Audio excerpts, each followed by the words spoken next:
Hi, I'm Michelle and this is Pulsed Along. On tonight's show, horse riding in Bell Brae, Jane steps back into the 50s with Betty, host of The Elvis Show, and we revisit John's adventure aboard the Blues Cruise. But first, here's Spring Creek Horse Rides. Today we're down at Spring Creek Horse Rides and we have the lovely Noel here. He's going to tell us a little bit, how about the business? How did it get started? Okay, the business actually first started back in '88. We just returned with our 3-year-old daughter from Budapest in Hungary, where she had severe cerebral palsy. She was in an institute there trying to rehabilitate her as best we could. And when we got back, we couldn't afford to keep the horses, so friends of ours offered to pay us to ride our horses. And it was really born from that, and they had so much fun they just kept bringing their friends, and Spring Creek got bigger and bigger.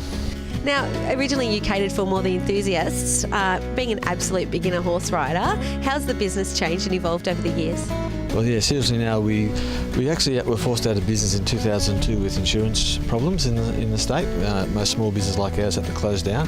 When we reopened, we found that we were much more popular amongst novices, so we've had to rebuild the business predominantly around that. We still cater for enthusiasts and have some good horses that are a bit challenging, but predominantly we cater for people who've never been on a horse before, and we try and build them up from there, and we quite enjoy that side of it. So what sort of trails do you offer your clientele? The shortest trail of ride is about an hour. All our trails are on bush trails. We don't use roads at all. Our property here is adjacent to the Otway National Park, so we've got direct access into there. And so they're all really safe, picturesque trails of a natural bushland. So you give the beginners a bit of a lesson before they get on a horse? We run through the basics of horse riding on every rider. Even people who think they can ride might have a different opinion than we have, and we like people to ride the way we want them to. So it's quite different than riding in an equestrian centre. We're riding on flat country and taught all the proper ways, I suppose. We ride a bit more like cowboys. It's defensive riding, feet forward, heels down. So the horses do shy at a kangaroo or stumble on a hill. You're not going to fall over the front. It's very defensive riding, but teaching people to relax as much as they can. So I think it's time we get on a horse. Can you show me the ropes? I certainly can. We'll start with where to go back over and fill out some forms, which covers me for when you're riding, and advise you that our risk involved in horse riding, and get your helmet and possibly some boots for you, and we'll get onto that, and then we'll find a horse for you. Let's get riding. Okay.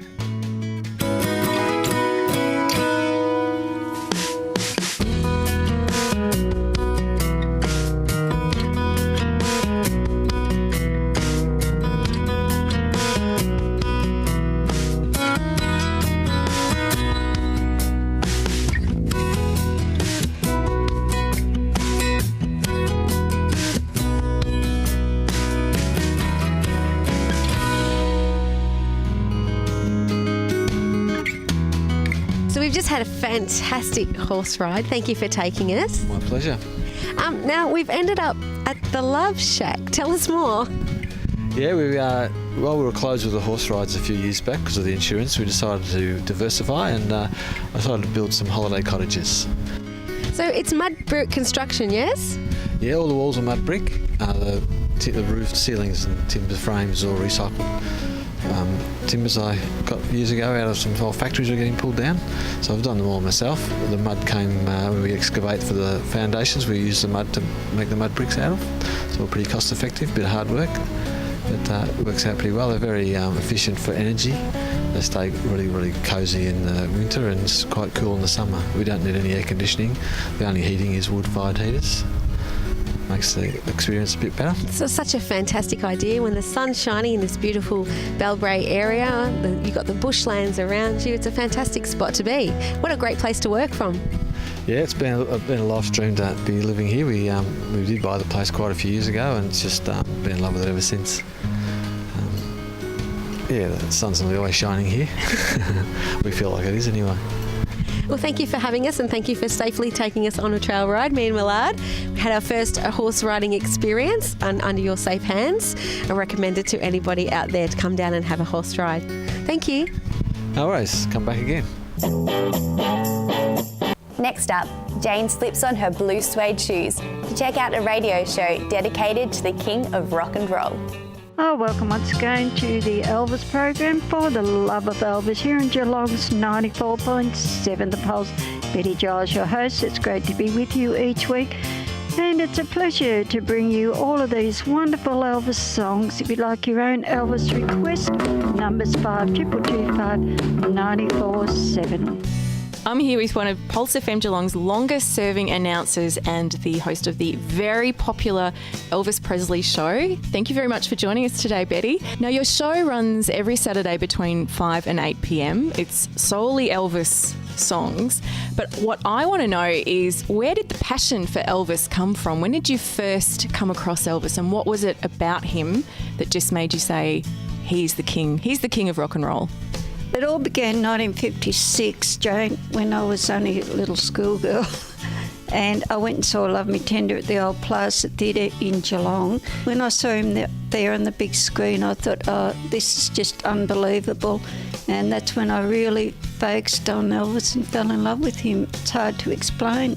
It was just a connection that was made. Back then, I think Elvis was popular with all of the children and that at school. And, it was just one of those things that you felt it's part of you, part of your spirit, part of your soul. And I just couldn't believe when I saw him up there on the big screen, and that was it for me. Now, you told me a story before about how this kicked off a bit of a pilgrimage for you. So tell me about that. I made a promise to myself and to the family when I saw him in 56 that I wanted to see him live in concert.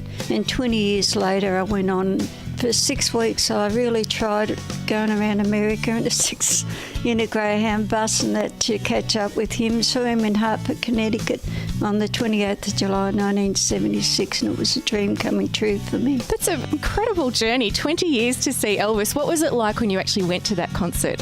I was thinking, this is Elvis Presley, not the movie, not what we see on television, but to see that man standing there in flesh and blood, and just to hear him singing from the heart. I was just in a trance, I knew he was standing there, but I had to keep pinching myself to say, it's not a dream, it was really him. Betty, now being a fan of Elvis for so many years, you've obviously collected a whole lot of memorabilia as well, and we're in your very special room which has some of your favourite and rarest Elvis memorabilia. The ticket that I went to the concert in Hartford, Connecticut back in 76, bottles of wine that they do put out at Graceland. I waited school when the movie came out in 1958 to go and see this movie. I went without my lunch money at school to buy these particular books back in 1957 with Elvis Presley. The rooms of Graceland, going through them. This was sent from Japan. Somebody brought me back this from Japan. And you have been to the candlelight vigils that they have at Graceland as well, haven't you? I've been 8 times, so I'm saving up for my night trip next year. The pilgrimage is continuing, Betty. Oh, yes, I'll never stop loving Elvis Presley. As I said, he's part of me, he's part of my soul. Nobody could ever take that away, and the memories I've got. The journey throughout my life has just been so unbelievable, and it's an honour and a pleasure to do the Elvis show each week. Oh, it's an absolute treat that we've been able to speak to you today, and thank you so much, Betty. Well, just about time for me to leave you now, so thanks very much for all your company tonight and your phone calls. So have a wonderful Elvis week, and I'll talk to you next Saturday. Bye for now. Baby, it's still you